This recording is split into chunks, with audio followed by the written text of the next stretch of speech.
नमस्कार बंधुगण आशा करछि अपन समस्त भल थे मोर समस्त व्यूअर्स जो माने कि होमगार्ड पदवी पे आवेदन करछंती सेमानक पई होची आज क्लास नंबर 6 तेल करी आपण माने जानछंती कि मु YouTube रे फ्री बैच संघर्ष बैच इनिशिएटिव नैथिली जोटा कि आपण मानकर आज क्लास 6 अछि ठीक अछि आ गोटे कथा आपण माने कहि रखुची जेमिति का रचना पढले भी आपण माने लिखि परिए किंतु रचना को जो स्ट्रक्चर वे रे लिखा जाय केमिति को लिखिला आपण मार्क मिलिबो एवं एक्चुअल से जो ओडिया भाषार यूज होय से भाव में यूज कले आपण माने निश्चित भाव पूर्ण अंक पाइबे जहाँ फल कि प्लस आपण मानकर ए वीडियो रे रचना एवं भाइबा प्रश्न दुईटा जाक सेशन आलोचना करिया प्रथम आमे माने रचना देखिबा तापरे भाइबा प्रश्न देखिबा ठीक अछि किंतु परीक्षा पूर्व आपण माने थरे निश्चित भाव एकु देखि जिवे ओके धन्यवाद चलंतु वीडियो आरंभ करिया देखंतु आज जो रचना आपण माने पय रहिछि सेटा होछि वैज्ञानिक उन्नति बापा माने कहि परिबे साइंटिफिक डेवलपमेंट ऊपर आपण रचना रही सो बहुत गुरुत्वपूर्ण रचनाटी निश्चित भाव आपण माने गो थ्रू करिवे ठीक अछि चलंतु आधुनिक विश्व रे वैज्ञानिक उन्नति आम जीवन अभिन्न अंश होई पड़छि निश्चित भाव जे देखंतु नॉर्मली आपण कहले सर आम जीवन माने कोन मो जीवन रे घटिछि बिल्कुल आपण जो जीवन घटिछि जो मोबाइल आपण माने नॉर्मली वर्तमान धरिचंती जदि से मोबाइल आपण पार नछंता सकाल सकाल उठी आपण माने गुड मॉर्निंग मेसेज का करथांती मो कथा बुझि परछथि तेनु करी मोबाइल भी गोटे वैज्ञानिक उन्नतिर अंश अटे तापरे वैज्ञानिक प्रगति द्वारा आज मनीष अनेक असंभव कार्य को संभव कर पारछि जेमिति कि आमे माने चांद रे पहुंच पारछि ठीक अछि नहले आपण माने उदाहरण देबी लिखि पारियो किछ प्रॉब्लम नै ए उन्नति आम देश एवं विश्व जीवन समस्त क्षेत्र में असाधारण परिमाण फलाइछि ओके देन सर वैज्ञानिक उन्नति मुख्य क्षेत्र गुडी कोन देखिबा ठीक अछि प्रथम होछि चिकित्सा एवं स्वास्थ्य सेवा वैज्ञानिक उन्नति द्वारा आज चिकित्सा क्षेत्र में अनेक नुआ आविष्कार होइछि ठीक अछि कौन ना सर रोबोटिक सर्जरी भ्रूण परीक्षा एवं रोग क्षय कैंसर एवं कोविड-19 निमंते उपयोगी टीका यही उन्नतिर फलश्रुति आपण माने नॉर्मली एक जदि गोटे अर्थ रे कहबे कि गोटे शब्द रे कहबे कि सर कोविड पैंडेमिक जो 2020-21 ठीक अछि केते क्रुशियल टाइम थिला आपण मानक पई केवल आपण मानक पई नुह विश्ववासी को पई एटा केते क्रुशियल थिला आपण मान समझ जानथिबे जदि वैज्ञानिक डेवलपमेंट हेई नथा बा साइंटिफिक डेवलपमेंट हेई नथा निश्चित भाव बहुत पिला बा बहुत लोक जति प्राण हरले ता डबल तीन डबल हे परंतु प्राण हरते ठीक अछि किंतु जा हो सेटा वर्तमान कोन आपनकर प्रॉब्लम आइल हे कि नाही देन देखंतु आपनकर जोगाजोग एवं सूचना प्रजुक्ति टेलीविजन हला मोबाइल हला इंटरनेट हला एवं सोशल मीडिया आम दैनंदिन जीवन रे एक अंश होई परछि मु जस्ट किछ पूर्व आपन कहउतली ऑनलाइन शिक्षा एवं रिमोट कार्यक्रम मध्य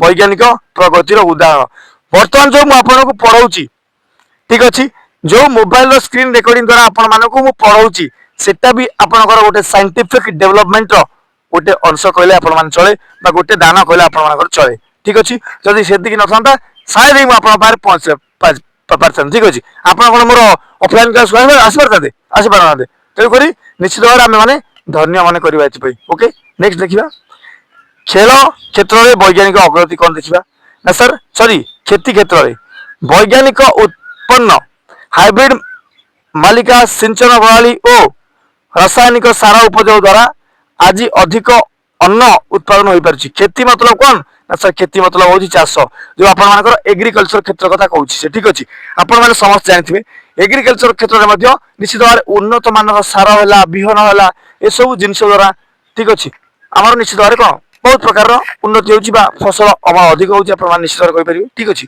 नेक्स्ट देखंतु जान व्यवस्था एवं अंतरिक्ष अनुसंधान एटा कोन ना सर हमर जो माने वैज्ञानिक मान जाउचंती कोठी ना चंद्र पृष्ठ को गले ठीक अछि सूर्य पाखु गले ए सब जिंस कोन नै देखंतु ना वैज्ञानिक उन्नति द्वारा विमान वैज्ञानिक रॉकेट एवं चंद्रयान जगु आम अंतरिक्ष विज्ञान रे एक नूतन आविष्कार देखि परछु ठीक अछि सर भारत जो इसरो होइछि एवं नासा रही कोडी ना सर अमेरिका रे एई क्षेत्र रे अग्रसर मते आपण माने कमेंट बॉक्स रे निश्चित भाव कहबे कि इसरो रो कनाडा भारत रही यार हेडक्वार्टर कोठी अछि ठीक अछि नेक्स्ट देखिबा सर अनुकूल एवं अपुकूल भी अछि बिल्कुल अछि कोन देखिबा देखंतु अनुकूलता कोन देखंतु ना सर आम जीवन को सुविधाजनक एवं सुखमय कर देछि एटा होछि अनुकूलता चिकित्सा एवं जोगाजोग व्यवस्था उन्नत होइछि एटा भी अनुकूलता शिक्षा एवं अंतरिक्ष अनुसंधान वृद्धि पाई एटा भी अनुकूलता जीव किंतु ଆପଣଙ୍କର ଅପକୂଳତା କଣ ନା ସାର୍ ପରିବେଶ ପ୍ରଦୂଷଣ ବୃଦ୍ଧି ପାଇଛି। ଆପଣ କହିଲେ ସାର୍ ବୈଜ୍ଞାନିକ ବା ସାଇଣ୍ଟିଫିକ ଡେଭଲପମେଣ୍ଟ ଦ୍ୱାରା ପରିବେଶ ପ୍ରଦୂଷଣ କେମିତି କଣ ବୃଦ୍ଧି ପାଇଲା? ଆପଣ ମାନେ ମତେ ଗୋଟେ କଥା କୁହନ୍ତୁ। ନର୍ମାଲ କଥା, ଯଦି ଆମେ 1950 ପୂର୍ବକୁ ଯିବା, ଠିକ ଅଛି, 1950 ପୂର୍ବକୁ ଯିବା, ଯେତେବେଳେ ଆମର ସମ୍ବିଧାନ ଗଢ଼ା ହେଇଥିଲା, ସେତେବେଳେ ଆମ ଦେଶରେ ନର୍ମାଲି ଯାନବାହନ କେତୋଟି ଥିଲା ଆପଣ ମାନେ କୁହନ୍ତୁ ତ? ଆପଣ କହିଲେ ସାର୍ ଗାଁରେ ଦେଖିବାକୁ ମିଳୁନଥିଲା, ସାଇକେଲ ବି ମିଳୁନଥିଲା। ବାପା ଅଜା ସେମାନେ କହନ୍ତି କି ସାର୍ ଆମେ ଯୌତୁକରେ ଆମକୁ ସାଇକେଲ ମିଳୁଥିଲା, କିନ୍ତୁ ବର୍ତ୍ତମାନ ଆପଣଙ୍କୁ କଣ ମିଳୁଛି? ଯଦି ଡାଉରୀ ହିସାବରେ ଦେଖିବା, ନିଶ୍ଚିତ ଭାବରେ ଏଇଟା ଆପଣ ମାନେ କଣ ପର୍ସନାଲ ନେବେନି କି ମୁଁ କହୁନି ଯେ ଆପଣ ମାନେ ନିଅନ୍ତୁ, କିନ୍ତୁ ବର୍ତ୍ତମାନ ଆପଣ ଯଦି ବି କେହି ମାନେ କଣ ଶାଦି କରନ୍ତି ବା ଆପଣ ମାନେ କହିପାରିବେ କି ଯଦି ଝିଅ ପିଲା ହେଇଥିବେ, ସରି ଝିଅ ପିଲା ମାନେ ବିଲକୁଲ ବନ୍ଧୁକ କରିବେନି, ଯୋଉ ପୁଅ ପିଲା ଭାଇ ମାନଙ୍କ କଥା କହୁଛି ମୁଁ, ସେମାନେ କହିବେ ଆଜ୍ଞା ମୋର 2 ଚକିଆ ଗାଡି ଦରକାର, ଆଜ୍ଞା ମୁଁ ସରକାର ଚାକିରି କରିଛି ମୋର 4 ଚକିଆ ଗାଡି ଦରକାର। ଆପଣ ମାନେ ମତେ ଗୋଟେ କଥା କୁହନ୍ତୁ, ଯୋଉମାନେ ମୋ ଭିଡିଓ ଦେଖୁଛନ୍ତି ନିଶ୍ଚିତ ଭାବରେ ସଫଳ ହେବେ? ସମସ୍ତେ ନୁହଁ, ଯୋଉମାନେ କହିପାରିବେ କି ଯୋଉମାନେ ମେହନତ କରିବେ ସେମାନେ ସଫଳ ହେବେ। ସଫଳ ହେବେ ମାନେ ତାଙ୍କ ଭାଇ ମ୍ୟାରେଜ ହବ, ମ୍ୟାରେଜ କରିବେ ମାନେ ତାଙ୍କୁ ନିଶ୍ଚିତ ଭାବରେ 4 ହ୍ୱିଲର ଗାଡି ମିଳିବ। ଆପଣ କୁହନ୍ତୁ ବର୍ତ୍ତମାନ କେତେ ସଂଖ୍ୟାରେ ଭାଇ ଏ ପରିବେଶ ପ୍ରଦୂଷଣ ହଉଛି? ଆପଣ ଜାଣିଛନ୍ତି ଯେ ଧୂଆଁ ବଗେରା ଆଡୁ ସାଡୁ, ତାପରେ ସାଇଣ୍ଟିଫିକ ଡେଭଲପମେଣ୍ଟ ଦ୍ୱାରା ଯୋଉ ଆପଣ କଳକାରଖାନା ବେଶୀ ଷ୍ଟିଲ ପ୍ଲାଣ୍ଟ ବଗେରା ଏସବୁ ସ୍ଥାପିତ ହଉଛି, ଏସବୁ ବି ନିଶ୍ଚିତ ଭାବରେ ପରିବେଶ ପ୍ରଦୂଷଣ କରିବାର ମୁଖ୍ୟ କାରଣ ଭାବରେ ଅଂଶଗ୍ରହଣ କରିଥାଏ। ଓକେ, ଦେନ୍ ସାର୍ ଅସ୍ତ୍ରଶସ୍ତ୍ର ଏବଂ ଚେତା ସରି ଚେତନାହୀନ ବୈଜ୍ଞାନିକ ଆବିଷ୍କାର ଜନସାଧାରଣ ପାଇଁ ହାନିକାରକ ହୋଇପାରେ। ଏ ଅସ୍ତ୍ରଶସ୍ତ୍ର କଣ ନା ହିରୋସୀମା ଏବଂ ନାଗାସାକି, ଯୋଉମାନେ ଜାଣିଥିବେ ଜାପାନରେ ଏଟା ଅବସ୍ଥିତ। ୟୁଏସଏ ବା ଆପଣ ମାନେ କହିପାରିବେ ଆମେରିକା, ଯୋଉଟା ସେକେଣ୍ଡ ୱାର୍ଲଡ ୱାର ସମୟରେ ଠିକ ଅଛି ପରମାଣୁ ବୋମା ପକେଇଥିଲା। ଆପଣ ମାନେ ଏ ଉଦାହରଣ ବି ଦେଇପାରିବେ। ଏସବୁ ଆଇଲା କୋଉଠୁ ନା କେବଳ କେବଳ ସାଇଣ୍ଟିଫିକ ଡେଭଲପମେଣ୍ଟ କାରଣରୁ, ଠିକ ଅଛି, ଏସବୁ ଆସିଲା, ଅଦରୱାଇଜ ଏସବୁ କିଛି ନଥାନ୍ତା। ଠିକ ଅଛି, ଏତିକି ଥିଲା ସାର୍। ଆଉ ଗୋଟେ କଣ ଅଛି, ଠିକ ଅଛି, ନିଷ୍କର୍ଷ ବି ଅଛି, ଦେଖି ନିଅନ୍ତୁ। ବୈଜ୍ଞାନିକ ଉନ୍ନତ ଆଜି ମଣିଷର ଜୀବନ ଅଂଶ ହୋଇପଡିଛି। ଠିକ ଅଛି ସାର୍, ଏହାର ଠିକ ସଠିକ ବ୍ୟବହାର ଦ୍ୱାରା ଯଦି ଏହାର ସଠିକ ବ୍ୟବହାର ହୁଏ, ତେବେ ଆମ ଏହା ଦ୍ୱାରା ଉନ୍ନତିର ପ୍ରମୁଖ ଉପାୟ ହୋଇପାରିବ। ଏହି ଉନ୍ନତି ଦ୍ୱାରା ଆମ ଭବିଷ୍ୟତ ବି ଉଜ୍ଜଳ ହବ ବା ଭବିଷ୍ୟତ ଆମେ ଗଢିପାରିବୁ। ନିଶ୍ଚିତ ଭାବରେ ଆପଣ ମାନେ ଯଦି ଏହାର ସଦୁପଯୋଗ କରିବେ ବା ଆର ଦୁରୁପଯୋଗ କରିବେ ନାହିଁ, ନିଶ୍ଚିତ ଭାବରେ ଇଏ ଆପଣଙ୍କୁ କଣ ବହୁତ ଉନ୍ନତି କ୍ଷେତ୍ରକୁ ନେଇଯିବ। ତାପରେ ଦେଖିବା ଆମର ଭାଇବା କୋଶ୍ଚିନ୍ ସାର୍ କଣ ରହିଛି, ଦେଖନ୍ତୁ ଆପଣଙ୍କ ଅଞ୍ଚଳରେ ହୋମଗାର୍ଡର ଭୂମିକା କିପରି ରହିଛି? ଯଦି ଆପଣଙ୍କୁ ପଚରାଯିବ ଆପଣ ମାନେ କଣ କହିବେ? ସାର୍ ଆମ ଅଞ୍ଚଳରେ ହୋମଗାର୍ଡ ମାନେ ବହୁତ ଦୟନୀୟ ଅବସ୍ଥା ଅଛି। ଠିକ ଅଛି, ଯଦି କି ହେଲମେଟ ପିନ୍ଧୁନି ତାକୁ ସାଙ୍ଗେ ସାଙ୍ଗେ କହୁଛନ୍ତି ସାର୍ 200 ଟଙ୍କା ଆମକୁ ଦିଅ। ଠିକ ଅଛି, ଏମିତି ଆପଣ ମାନେ ବିଲକୁଲ ବି କହିବେନି, ଅଦରୱାଇଜ ଆପଣଙ୍କୁ ସେଇଠି ହିଁ ସେମାନେ କାଟିଦେବେ। ବିକଜ ସେମାନେ କହିବେ କି ଆପଣଙ୍କର କଣ ଭାଇ ବ୍ରାଇବ ନେବାର ଅଛି।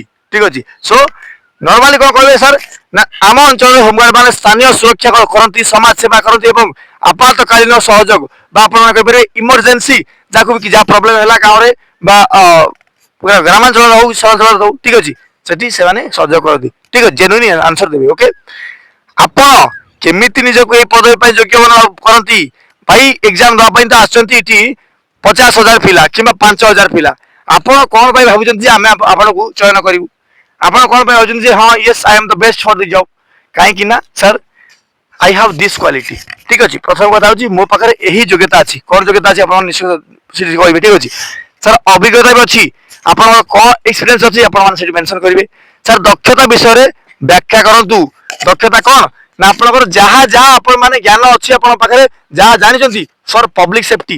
ସେମିତି ନୁହେଁ ଯେ ଆପଣ ଭାଇ ଗନ୍ ଚଳେଇବା ଜାଣିଛନ୍ତି, ଛୁରୀ ଚଳେଇବା ଜାଣିଛନ୍ତି, କଣ ମର୍ଡର କରିବେ କି? ଠିକ ଅଛି, ସେମିତି କିଛି ନାହିଁ। ଆପଣ ପବ୍ଲିକ ସେଫ୍ଟି ପାଇଁ କଣ ଜାଣିଛନ୍ତି ଏବଂ ମାନବ ସମାଜର କଲ୍ୟାଣ ପାଇଁ, ସଂସାରର କଲ୍ୟାଣ ପାଇଁ ଆପଣ କଣ କଣ ଇନିସିଏଟିଭ ନେଇପାରିବେ? ଯଦି ସେଠି ଆପଣ ମାନେ ନର୍ମାଲି ବ୍ୟାଖ୍ୟା କରନ୍ତି, ନିଶ୍ଚିତ ଭାବରେ ସେମାନେ ଆପଣଙ୍କୁ ପ୍ୟାନେଲ ବୋର୍ଡ ଆପଣ ମାନଙ୍କୁ ଫୁଲ ମାର୍କ ଦବ।